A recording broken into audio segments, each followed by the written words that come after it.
नमस्कार, Marathi kitchen creation या YouTube चॅनलवर मी सुनीता तुम्हा सर्वांचे मनापासून स्वागत करते। आज आपण उन्हाळा स्पेशल झटपट आणि चटपटीत अशी भेळ रेसिपी येथे पाहणार आहोत। भेळ म्हटलं की अगदी साधी सोपी रेसिपी आहे। यामध्ये कोणत्याही गोष्टीचं प्रमाण नसतं। अगदी आपल्याला ज्या गोष्टी हव्या आहेत, ज्या आवडतात आणि भेळमध्ये टाकण्यायोग्य आहेत त्या झटपट अशा घ्यायच्या, कट करायच्या आणि मस्त चटपटीत अशी भेळ सर्व करायची।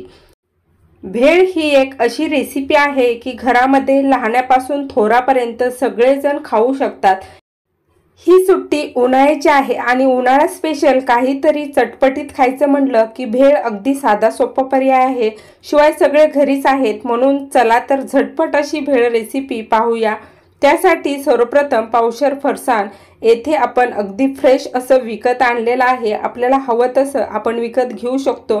त्यानंतर येथे आपण त्याच पद्धतीने मुरमुरे आणलेले आहेत, हे सुद्धा अगदी फ्रेश आहेत। आणि त्यानंतर कट करून घेतलेला एक मध्यम आकाराचा कांदा यामध्ये ॲड करण्यासाठी एक टोमॅटो आपण छान असं येथे कट करून घेतलेला आहे। त्यानंतर हिरवी कोथिंबीर धुवून कट करून येथे आपण काढून घेतलेला आहे। त्याचबरोबर अर्धा लिंबू येथे कट करून घेतलेला आहे, आपण आवडीनुसार घालणार आहोत।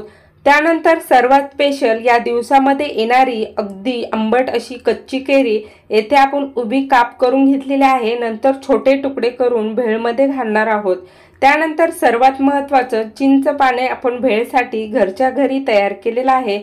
आवडीनुसार लाल तिखट यासाठी काढून घेतलं। येथे आपण अर्धा चमचा मीठ घेतलेला आहे, चवीनुसार घालणार आहोत। गाडीवर जशी भेळसाठी पातेला आणि चमचा घेतला तसाच घेतला। त्यानंतर आपण मुरमुरे येथे चाळून घेतले। आवडीप्रमाणे फरसाण यामध्ये घालून घेतलं। आवडीनुसार यामध्ये कांदा घालायचा। कांदा घालताना नेहमी धुवून घ्यायचा, सुकून घ्यायचा आणि त्यानंतर फोडून यामध्ये घालून घ्यायचा। या पद्धतीने घातला तर अतिशय सुंदर असा कांदा भेळमध्ये लागतो। त्यानंतर आपल्याला आवडीनुसार यामध्ये टोमॅटो मिक्स करून घ्यायचा आहे। भेळ करताना कोणत्याही गोष्टीचं प्रमाण नाही। आता कोथिंबीर सुद्धा आपल्याला आवडीनुसारच यावर घालून घ्यायची। त्यानंतर यामध्ये आपल्याला घालायचं आहे लाल तिखट। लाल तिखट तुम्हाला भेळ कशी हवी आहे त्यानुसार घाला, कमी किंवा जास्त प्रमाण आपल्या आवडीनुसार ठरवायचं। त्यानंतर चवीनुसार मीठ यामध्ये ॲड केलं। तुमच्याकडे याऐवजी जर काळं मीठ असेल तर ते सुद्धा तुम्ही नक्की घालू शकता। त्यानंतर येथे कैरी आपण अगदी बारीक अशी चिरून घेतलेली आहे, ती सुद्धा आपण यामध्ये ॲड करून दिली। तुम्हाला कैरीऐवजी काकडी सुद्धा घालायची असेल तर ती सुद्धा अतिशय सुंदर अशी लागते।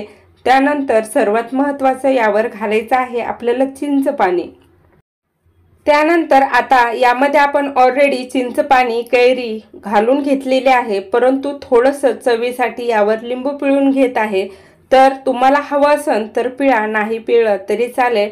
आता हे सर्व छान असं आपल्याला व्यवस्थित मिक्स करून घ्यायचं आहे। हे पहा, गाडीवर जशी भेळ मिक्स करतात त्याच पद्धतीने येथे आपण भेळ ही मिक्स करून घेतली।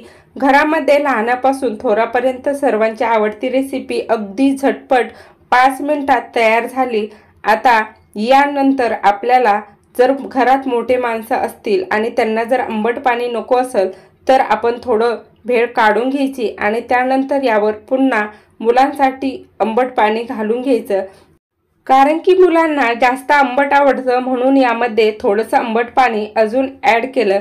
आता सर्वात महत्त्वाचं, ह्या ज्या उभ्या आणि मोठ्या चिरलेल्या कैरीच्या फोडी आहेत ह्या आपल्याला यामध्ये ॲड करून घ्यायच्या। ह्या खाताना अतिशय सुंदर अशा लागतात आणि तिखट मिठामध्ये मिक्स झाल्यामुळं कैरी भेळमध्ये अतिशय सुंदर अशी चव देते। नगरमध्ये कधी आलात ह्या दिवसामध्ये याच पद्धतीने उन्हाळ्यामध्ये भेळ करून वाढली जाते किंवा सर्व केली जाते।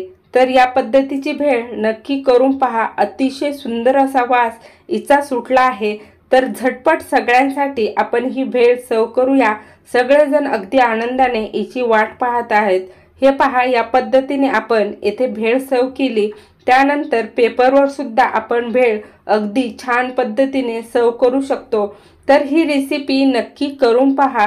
रेसिपी जर आवडली असेल तर लाईक, शेअर आणि माझ्या चॅनलला नक्की सबस्क्राईब करा।